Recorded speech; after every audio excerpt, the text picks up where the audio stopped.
Il y avait dans l'Essonne un centre de recherche que l'on appelait le synchrotron Soleil.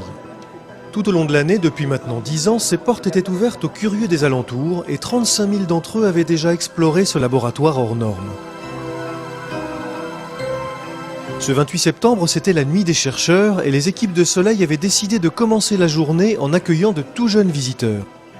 Des dizaines d'écoliers investirent les lieux, prêts à découvrir les secrets de cette immense machine à fabriquer de la lumière. Ouais, c'est trop beau, c'est trop bien. Oh, t'as vu toutes les machines? Oh, mais c'est impressionnant. Stocker des électrons dans cet anneau de stockage, mais d'où ils viennent ces électrons? Donc on va essayer de trouver l'origine. Je suis allée visiter là tout là-bas là, avec le noyau dans une sorte d'usine. C'était grand, c'était impressionnant. On va stocker, donc on va garder ces électrons qui vont à la vitesse de la lumière. Il y a des petits vaisseaux qui font le tour 1500 fois, je crois, en 16 centièmes. Des particules qui vont très vite. C'est là où ça devient un petit peu extraordinaire. Ça sert à produire de la lumière. C'est un peu un laboratoire de chimistes. La visite terminée, le moment était venu pour les écoliers de jouer à leur tour les apprentis chercheurs, d'expérimenter, de se poser des questions et surtout de s'émerveiller. Si vous regardez, oh c'est trop cool. Du coup, c'est comme les tapis magiques. C'est en l'air. J'aime beaucoup les expériences. Qu'est-ce que tu aimes dans les expériences? L'invention. Et des fois ça sautille et c'est bien. Avec l'eau dans un bol, tu trempes les mains et puis on fait comme ça. Et ça fait un son. Ça fait un son. Frotter et ça sautillait.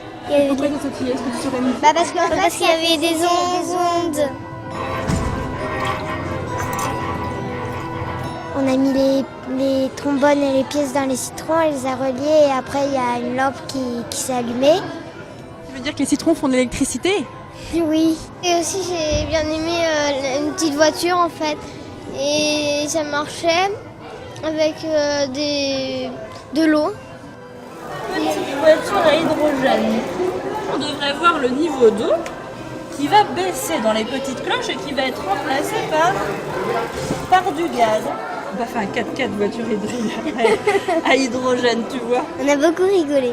Et je souhaite à tout le monde une bonne fin de journée. J'espère qu'on vous reverra. L'après-midi s'achève et il est temps pour les écoliers de rentrer chez eux. La lune apparaît bientôt dans le ciel et avec elle de nouveaux visiteurs, des petits et des grands, des amis et des parents de chercheurs et de techniciens qui tout au long de l'année utilisent et font tourner cette immense machine à électrons. C'est l'endroit où travaille ton papa ici? Oui. Et ça ressemble à quoi? Un rond, comme ça. Et c'est quoi ça au milieu? C'est les machines qui sont là. Et c'est la cour de récréation pour manger du thé. D'accord. J'ai eu tout à l'heure larmes aux yeux, je ne sais pas pourquoi, mais j'étais vraiment ému de pouvoir montrer ça à mon fils. Le mari de ma collègue travaille ici. Il nous a parlé de sa ligne haute pression et de ses diamants. En fait, on va casser un peu le mythe, c'est des diamants synthétiques. Voilà. On utilise différents moyens pour avoir un moteur de pression. Je suis venu visiter pour voir comment ça marchait, voir comment c'était à l'intérieur, ce que faisait mon père, comment il travaillait. Une grande partie de mon travail, c'est de préparer toutes les expériences. Je pense aussi qu'il a dû être impressionné par la salle de commande de la machine.